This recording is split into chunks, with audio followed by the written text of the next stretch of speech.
Euzu billahi mineşşeytanirracim. Bismillahirrahmanirrahim. Elhamdülillahi rabbil alamin. Ve salatu vesselamu ala Resulina Muhammedin ve ala alihi ve sahbihi ecmaîn. Amma ba'd. Okuyacağımız ayette Allah Azze ve Celle her birimizin düşmanı olan şeytan hakkında bize haber verir. Allah Azze ve Celle bu hakta bize Kur'an-ı Kerim'de birçok yerde haber vermiştir.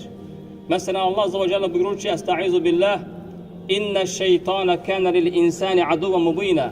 Hakikaten şeytan insanın apaçık düşmanıdır. Değerli kardeşler, başka ayet-i kerimede Allah Azze ve Celle buyurur ki: Ya eyyühellezîne âmenû. Ey iman getirenler!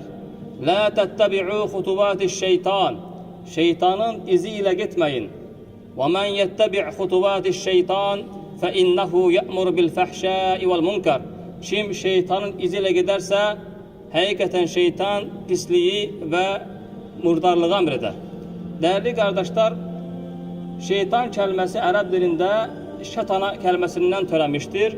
Yani ba'uda, manası uzak durmak. Şeytan Allah'ın rahmetinden uzak durduğu için o ad verilmiştir. O lakab verilmiştir.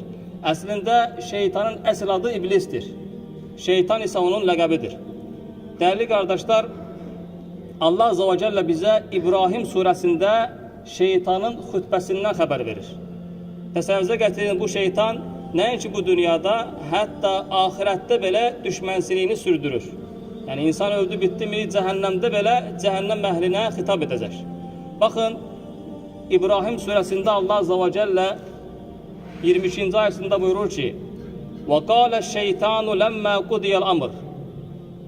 İş bittiği zaman şeytan diyecektir. Yani kıyamet günü cennet ehli cennete girdikten sonra, cehennem ehli cehenneme girdikten sonra şeytan bütün cehennem ehlinin göreceği şekilde dayanıp bütün cehennem ehline hitap edecektir.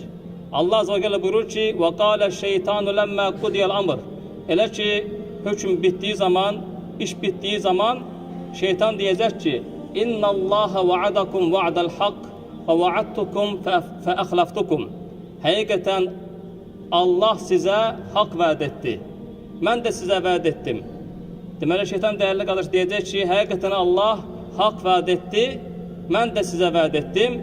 Lakin ben vaadime xilaf çıktım. وَمَا كَانَ لِيَ عَلَيْكُمْ مِنْ سُلْطَانٍ إِلَّا أَنْ دَعَوْتُكُمْ فَاسْتَجَبْتُمْ لِي. Benim sizin üzerinizde hiçbir hükümranlığım yok idi. Ben sadece sizi çağırdım, davet ettim. Siz de benim davetime icabet ettiniz, bana tabi oldunuz. فَلَا تَلُومُونِي وَلُومُوا أَنْفُسَكُمْ. Beni gınamayın, özünüzü gınayın. مَا أَنَا بِمُصْرِخِكُمْ وَمَا أَنْتُمْ بِمُصْرِخِيَّ إِنِّي كَفَرْتُ بِمَا شَكْتُمُونِي مِنْ قَبْلِ. Bugün ne ben size kurtarabilirim, ne de siz bana yardım edebilirsiniz. Hakikaten ben bundan önce de sizin beni şerik koştuğunuzu inkar etmiştim. İnne zalimine lehum azabun alim. Hakikaten zalimler için şiddetli, ağrı verici bir azap vardır. Değerli kardeşler, şeytan ne için bunu kıyamet günü cehennem ehline deyir? Çünkü şeytan istəyir ki insanlar cehennemde yanmasından əlavə istəyir ki onlar həmçinin peşmançılıq hissini tatsınlar. Yani orada belə şeytan değerli kardeşler insanları yani boş bırakmır. İnsanlara hatırladır ki ben sizi mecbur etmedim. Siz sadece benim davetime icabet ettiniz. Ben vaat ettim, vaadime xilaf çıktım. Allah vaat etti, Allah ise vaadinde haklılık çıktı diyecektir değerli kardeşler. Bakın ayette fikir verdinizse şeytan Allah'ı inkar etmir. Yani şeytan değerli kardeşler Allah Azze ve Celle'yi inkar etmir. Mesela bir ayet-i kerimede Allah Azze ve Celle buyurur ki: قَالَ فَبِعِزَّتِكَ لَأُغْوِيَنَّهُمْ اَجْمَعِينَ اِلَّا عِبَادَكَ مِنْهُمُ الْمُخْلَصِينَ. Şeytan dedi ki senin izzeti ve and olsun ey Rabbim, ben onların hamısını azdıracağım.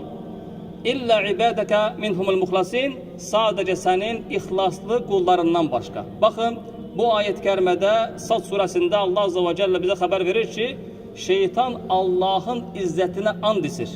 Yani buradan da görür ki şeytan Allah'a inkar etmir.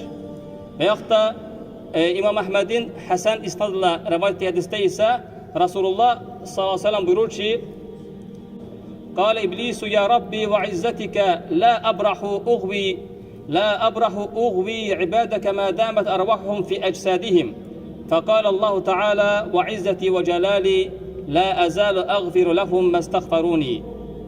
Allah Resulü sallallahu aleyhi ve sellem buyurur ki, İblis diyecektir ki, ey Rabbim, senin izzəti və and olsun ki, sənin qullarının ruhları bədənlərində olduğu sürəcə mən onları azdırmağa davam edəcəyəm. Allah Azze ve Celle buyurdu ki, İzzətimə və cəlalıma and olsun ki, onlar məndən istiğfar, məndən bağışlanma istədikləri sürəcə mən də onları bağışlayacağım deyir, subhanallah. Bu da Allah rəhmətini göstərir. Değerli kardeşler, bu da onu gösterir ki, bugün çok təəssüflər olsun ki, bazı insanlar var ki, onlar yani şeytanın belə etmediğini deyirlər. Mesela şeytan dedi ki, şeytan Allah'ı inkar etmir. Lakin insanlardan ise Allah Azze ve Celle'yi inkar edenler vardır, subhanallah. Bu onu gösterir ki, bazı insanlar şeytandan belə daha təhlükəlidirlər. Değerli kardeşler, okuduğumuz ayette gördük ki, bizim en büyük düşmanımız şeytandır. Lakin burada belə bir məqam var. Şeytan insana her yönden yakınlaşır. Şeytan insana bir yönden yakınlaşmaz. Bazen şeytan necə yakınlaşır insana? Biz kardeşimize nəsihət edip deyirik ki, mesela filan şey haramdır, filan şey etme. O bazen özü de bilmeden şeytanın dediğini deyir. Bilirsən ki, kardeş mesela ettiğin bu ticarette yalan danışma, yalan danışmak haramdır. Deyir ki, yalan danışmasam ticaret olmaz. Sanki öz işine bəraət kazandırır.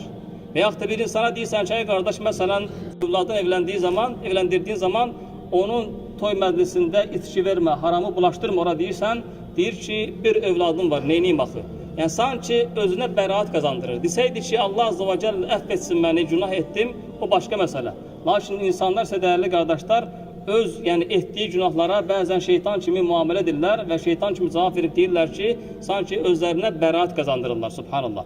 Bir de onu diyelim ki, değerli kardeşler, Allah'tan hakikaten səmimi şekilde istediğiniz zaman, Allah'ın haramından kaçtığınız zaman, birinci səbr etsəniz, Allah hakikaten size dilediğinizi verəcəkdir. Ola bilsin ki, siz bir şeyi çok isteyirsiniz, lakin Allah Azze ve Celle onu gedişdirər. Bunun gedişməsinin birçok səbəbi ola bilər. Hikmətini ancaq Allah bilir. Hikmətlərindən biri ola bilər ki, ola bilsin ki, o şey, istediğiniz şey bu anda verilsə, bəlkə sizin üçün zərərlidir o. Məsələn, Quranda Uca Allah buyurur ki, وَعَسَى أَنْ تَكْرَهُوا شَيْئًا وَهُوَ خَيْرٌ لَكُمْ وَعَسَى أَنْ تُحِبُّوا شَيْئًا وَهُوَ شَرٌ لَكُمْ وَاللّٰهُ يَعْلَمُ وَأَنْتُمْ لَا تَعْلَمُونَ. Uca Allah buyurur ki, ola bilsin ki, siz sevmediğiniz şeyde sizin için xeyir vardır veyahut da sizin sevdiğiniz şeyde sizin için şer vardır. Allah bilir, siz ise bilmirsiniz. Allah Azze ve Celle bize işte faydalanlardan etsin. Ve ahire da'vadan elhamdülillah Rabbil.